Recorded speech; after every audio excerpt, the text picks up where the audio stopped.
Hello all, I'm Sai and in today's video I'm bringing to you my August reading wrap up. August was kind of a mediocre reading month for me. I was not able to read as much and also I did not feel much like reading in August. Despite that, I managed reading quite a few books, and also for nearly a week I was not able to do most of the reading at all because we had an unplanned trip in our family and we had to make it. So because of that, the Independence Day week was totally free for me. That is, I did not get much reading done then. So of these 13 books which I have, 7 are physical books, 3 are audiobooks and 3 are ebooks. So without any further ado, let's get into the video right away.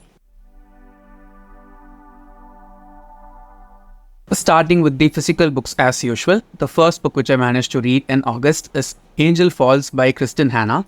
This book has been sitting on my shelf for over 3.5 years now. I bought it in 2021, and before this book I think I had just read one other Kristin Hannah book, which is Firefly Lane. I don't know whether it was in 2021 or 2022, but after finishing that book I wanted to read this because I liked the writing of Kristin Hannah very much and also the way in which she wrote her main characters. Here I can say that it is not much about the characters but the relationships between them and the plot as a whole. We follow a couple here of whom the woman gets injured because of a freak accident and she goes into a coma. But before she was married to this man, she was also married to another famous actor before him. Because of some reasons, she divorced that actor and she has kept that history about her life personal to herself. He knows that she has been married before, but she has not told her husband anything about her ex. Now what happens is when she is in the coma, the only person who talks about she responds to is that ex-husband, and the current husband goes forward and tries to bring the ex-husband into her life in order to just save her. As a love story, it was really good. And it also showed when we grow how our perspective towards love can also change. All those explorations were really done good by the author here, and I think anyone can read this. It is set up like in the early 90s or so it might feel old in the way of its language at the same time the story itself taking place. But as a whole, it was a really good book and I rated it 4 stars. Next we have a duology, and both of these books are illustrated books. One is a children's book and its sequel is for adults. They are actually like companion books, not even sequels, and this is also one series which I bought last year. The second book took a lot of time for me to read. These two books are Mermaids in the Moonlight and Incantations Over Water by Sharanya Manivannan. Now the duology actually starts with this book, but you can read both of them in any order. I read the second book first and then went to this one because this is a children's book and that one is an adult's book. Now in Mermaids in the Moonlight, we just see about the different kinds of mermaids that have been talked about across different cultures, folklores and mythologies across the world. And it is a nice book in its way of showing the history and the folklore of different parts of the world in an illustrated form. Since it is written for children, anyone can go forward and read this. It will hardly take like an hour or so to read, and the illustrations done by the author inside are also really beautiful. I think I got this book for just 50 rupees or so during the sale in Amazon, and it is totally worth it. Even the MRP of this one is just around 200 rupees, and I'd say that I would pay 200 rupees in order to buy this book and read it because it is filled with such beautiful illustrations, and the historical content provided by the author for describing the different types of mermaids is also really nice. So I rated this one 4 stars. Next we have its companion book, which is an adult's book, and it is Incantations Over Water by the same author. Now this book is quite difficult to read in terms of the language, okay, because the author tries to take a poetic approach of narrating the story of this mermaid named Ila, who lives in the coastal areas of Sri Lanka. And she's basically a Sri Lankan mermaid talking about all the atrocities, wars and good things that have happened in Sri Lanka because of its own residents as well as other people across the world, especially Indians and Tamil people in specific. The author also includes some Tamil phrases and verses inside the book, but I was able to find a lot of typos with the English words as well as some of the Tamil words inside the book, and I cannot understand why people were not able to see that in editing. Even the illustrations in this one are super gorgeous, okay? Since it's an adult book, they are all quite graphic and some of them are also a bit sexual. But if you see it from an artistic perspective, I'm sure you'll be able to fall in love with the illustrations because the author has done a great job. It is also really dark, okay? So you will not strain your eyes while reading this book. You can see, right, the entire book is just dark in its tone, and the illustrations and the words inside the book are written in light letters, so it's much easier on the eyes. I think the writing style alone was not that well going with me, and it just kept me disengaged with the story at multiple instances. Because of that reason alone, I went forward and rated this one 3.5 instead of 4 stars. As a whole, the story was really good and it's a solid 4 star, but because of the writing style, which felt very experimental and not that greatly done, I rated this one 3.5 stars. Next we have an adult contemporary romance, and this is not even a very popular one. I think I bought this one also during one of the Lock the Box sales, and just because I had some space in my box, I went forward and packed this because it sounded kind of funny. and the book is The Piano Man Project by Cat French. Now in this book we follow our main character Honey, who's working in this retirement home in which all the people who are living there are over 80 years of age. And the problem is that retirement home is going to close all of a sudden without any prior announcement. And because of this, Honey will lose her job. At the same time, all those people who are basically very old in their age, over 80 years, will become homeless overnight. She has to tackle that issue and also her very horrible boss at the same time. Well, all these things are going in her professional life. In her personal life, her relationships have not been that great. So her friends try to set her up with someone who might kindle some passion in her. And during all this is happening, there's also this guy who ends up moving into the apartment opposite to that of Honey's, named Hal. And because of an accident that happened, Hal has lost his eyesight. Both of them start on a very wrong foot, and from there it blooms to a good friendship and then into a romance. The romance aspect of it was not that really well handled, if you ask me, because it just felt like a lot of gaslighting and also unnecessary misunderstanding tropes used continuously. It is quite an old book, so I cannot expect much from it because it was written during such times when those ideas were very popular in romance books. But as a whole, it was a solid read, and I rated this one also 3.5 out of 5 stars. The next book which I finished reading is basically the best book that I read in August, and is also one of the best books that I've read so far in 2024. I knew that I will like this book, but I did not expect to love so many aspects of it for different reasons. And this author is also becoming one of my favorite authors now, even though I've just read 2 books by her so far. And the book is Babel by R.F. Kuang. Now this book is kind of a historical fiction with fantastical elements woven into it, and it happens in the Oxford University in England. Our main character here is a boy named Robin, who after a disease invades his village is taken from China by this professor from Oxford to Oxford because he thinks that this boy has some skills in order to learn different knowledges and put them into proper practice. And so Robin ends up getting into Oxford, and he just finds these 3 different friends in there. Now this book is basically set during the colonial period when white people basically thought that no one else should exist and all of them are just below them. It's not like racism doesn't exist now, but it was like more blatant back then, right? There are so many instances during this book where I felt extremely emotional because anyone who's a person of color, no matter where we live, can experience all the things that the author is talking about happening to these characters here while we are reading the story, because it always hits the nerve in the perfect way. Now the thing about R.F. Kuang's books that I've noticed so far is that she is not a person who writes characters that well or builds the world extremely well or anything, but her writing is just on point, okay? She knows how to make you feel by the usage of words because she's just a master of it. And basically in this book, she also talks about translation and all the things that go on with it, all the intricacies of it, all the challenges in it, and how it can provide useful as well as its negative aspects. She knows what she's talking about in this book, and it's basically one of the best books that I've read so far this year. I have highlighted so much inside this book, okay? I have not even put in tabs here because I want to spray paint the edges and then I want to, make this copy in which I read Babel for the first time very, very unique for myself. It was excellent. I totally enjoyed it, and I can see myself rereading this sometime in the future. And another interesting part is that I read the first 30% of this book over a span of 1 month and the rest 70% in just 6 to 7 hours sitting one day and binging thoroughly. So after all this, I think it is pretty obvious that it is a 4.5 star book for me. There are some instances during which I felt a bit boring because of all the lectures and stuff since it is happening in Oxford. If I leave that element alone, I just loved everything else about this one. And the author is also super cheeky in her writing style, so I rated this one 4.5 out of 5 stars. Next we have the book club pick for August, and it is The Serpent King by Jeff Zentner. This book has also been sitting on my shelf for over 3 years now, and I finally went forward and read the book, okay?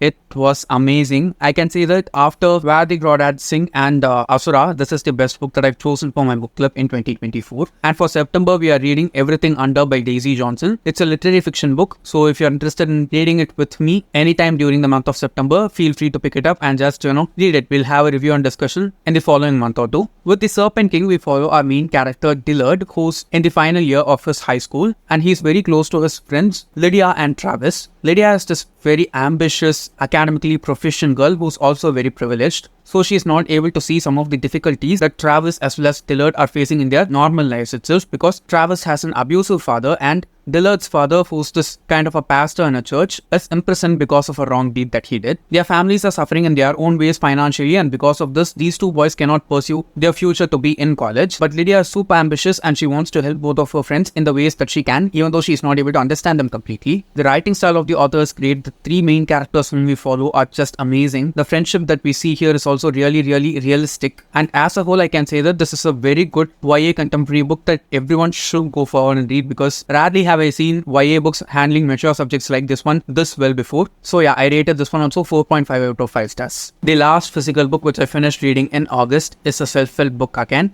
And this was one book which I was supposed to read in the beginning of the year itself, because I bought it just within a few days from when it was released, and it is How to Be the Love You Seek by Dr. Nicole LePera. This is from the author from one of the books which completely changed my life and helped me make myself better as a person. And that book is How to Do the Work, which is the first book by the author. Now this is the third one by her. I have read the second one as an audiobook, but I don't have a physical copy of it. I can say that of the 3 books that I've read by her so far, the first book is the best, this one is the second best, and the second one is the third best. It's not that any of these 3 books are bad in any way, okay? It's just the way in which I connected with them in different levels. Now in this book, the author basically talks about self-love and what it means from a psychological point of view. And most of the things that the author writes about and talks about in her social media is how we have to go back in our lives and see what has happened to us in our childhood, see our childhood trauma, understand what it is, and try to process our way through it. It's not an easy route, but it's something which all of us need to try and go forward and do, because even though it's a difficult thing to do, once we start healing our wounds from our childhood, our current situation will become better, because we'll start dealing with the problems or issues that come up in our lives from the point of view as an adult who knows stuff, rather than being just a hurt child and reacting from that point itself unconsciously. This book also deals exactly with those things, but keeping love and self-love in mind. It talks a lot about relationships, friendships, professional relationships that you have with people, and most of all the relationship that you have with yourself. If you have read the first book by the author, this might feel a little bit repetitive here and there, but apart from that, I cannot say anything as a negative aspect about this book at all. It also has a lot of journaling exercises and other practical things that you can try out as you keep reading the book itself. So I'm happy to say that the author did not disappoint with this one also, and I rated this one 4 out of 5 stars. Moving on to the audiobooks. When it came to the audiobooks, I wanted to do kind of a self-help or non-fiction binge. So I read only 3 audiobooks, and all 3 of them are non-fiction books, of which the first one is How to Make Disease Disappear by Dr. Rangan Chatterjee. Now in this book, the author talks about various things that we are going through in our lives and how we can basically do small changes in the normal things that we do in a daily basis in order to make some of the chronic diseases and acute diseases that some people might deal with in their lives completely disappear. It's not like a quick fix for anything. It takes a little bit of time, and most of these things are not also medically proven, okay? It's just based on the observations of the doctor, based on the advice that he has given to his patients, and he makes it really, really clear while he's written the book also. And again, this is another book which is super practical, okay? Almost everything that the author talks about in this book are things that we can easily go forward and do, okay? It will not take that much effort from us. It will not make us spend a lot of money. It will just make us be a bit more attentive to the things that we consume and the things that we are doing on a daily basis that is actually harming our health and deteriorating it slowly so that it becomes worse at a final stage, which just collapses us into a disease. While making us aware of all the things that we do, the author also does not make us feel intimidated with all the information that he's providing. That is one thing which I loved about this book again. It is also quite a short audiobook. I think it's around just 7 to 8 hours long, and I finished it in just one day while working, and I rated this one also 4 out of 5 stars. The next one is Self-Compassion by Kristin Neff.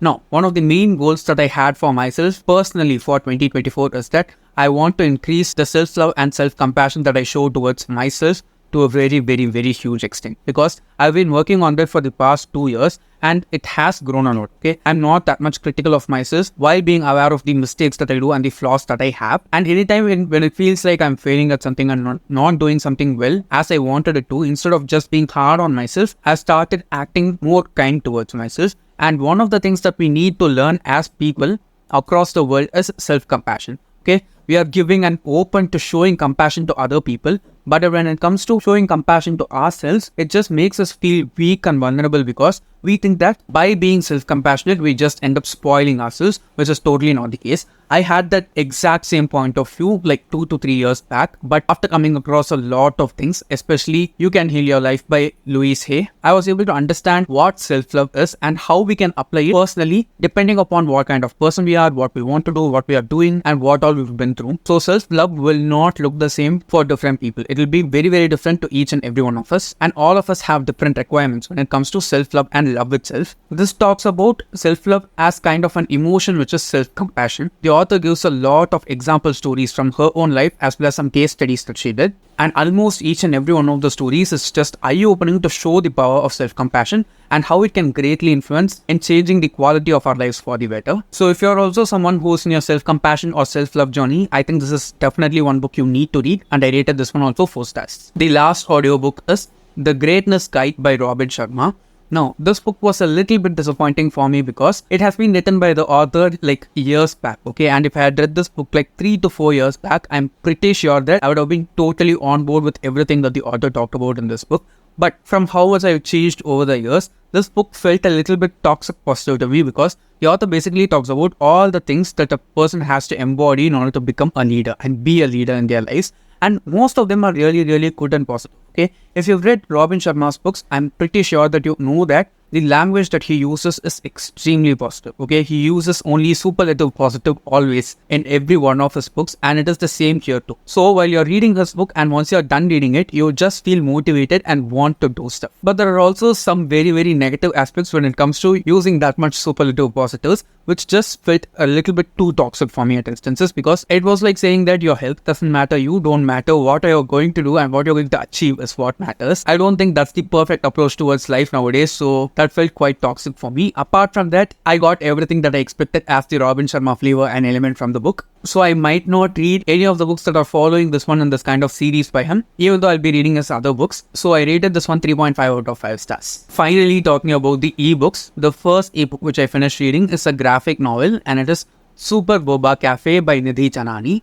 I read another graphic novel by this author last year called Jukebox, and I have a physical copy of that one. But this one is super expensive in India because it just released like during the end of last year or so. But I read it on the Storytel app. If you have the Storytel subscription, you can read the ebook of this one. I read it on my tab and it is really, really, really beautiful in terms of the illustration. And there's only one reason I wanted to read this graphic novel, and it is that I love boba. Okay, I love boba. In any type of cold drink, if you just drop some boba and give it to me, I just have it happily. I'm that kind of a person. And since I also read another graphic novel by this author, I know the tone in which she writes. So I went forward and started this book because it also had the same kind of art style here too. And it was so fun to read.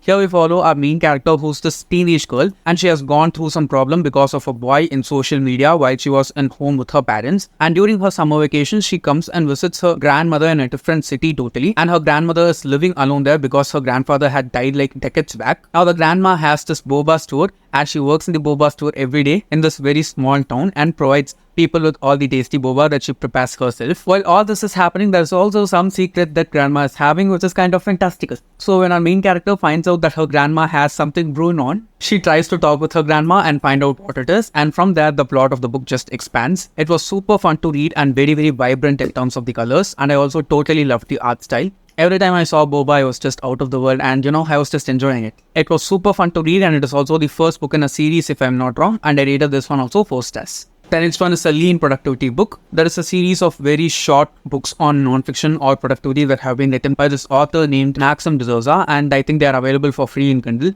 They are available for free in Kindle like one day last year, and I bought all of them that I could find. And this book is How to Uplift Your Productivity in 7 Days, in which the author gives you a week plan in order to increase your productivity.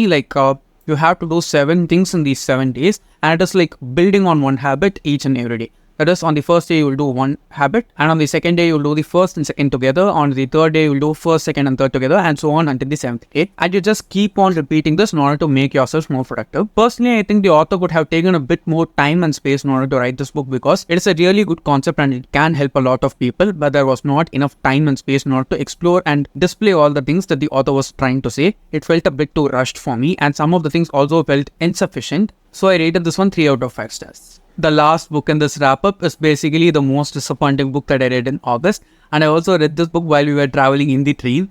I did not expect it to be this boring book, and it is a Tamil book named Poimaan Karadu by Kalki. I wanted to read this book just because of Kalki, and it was very, very, very boring. Okay, it happened sometime during the 90s, 50s or 60s, and it was extremely boring. I did not like even one single aspect of the story. I just finished reading it because I wanted to see how it was going to end and see if it was worth it at all. And for me, it was extremely not worth it. I was expecting a different kind of story. Even if it's not fantastical, I was expecting something, at least that I could take away something from. I didn't take away anything from the story. It started out like a normal contemporary novel that is happening in a village and ended up being a murder mystery, and towards the end tried to say something but me not understanding what the author was trying to say. So yeah, it was quite disappointing, and it is definitely going into the disappointing books of 2024 list for me, and I rated this one 3 out of 5 stars. So yes guys, those are all the 13 books which I finished reading in August, and it was quite a mediocre reading month for me, even though I had some really great books like Babel and The Serpent King in it. I hope September will be a better month, and my health has also become a lot better in the past month or so. I'm hoping to heal completely by the end of September and just start to do everything that I'm doing and used to do much more efficiently. Let's just wait and see and pray that it happens. And don't forget to leave your August wrap up in the comments below, because I'd love to know what you've read. And if you've read anything that I have talked about in this list, let me know your opinions of them also in the comments. And if you did enjoy watching today's video, don't forget to give it a thumbs up and share it to your friends. If you want to get more content from me, do subscribe to the channel. Thanks for watching and have a great rest of your day.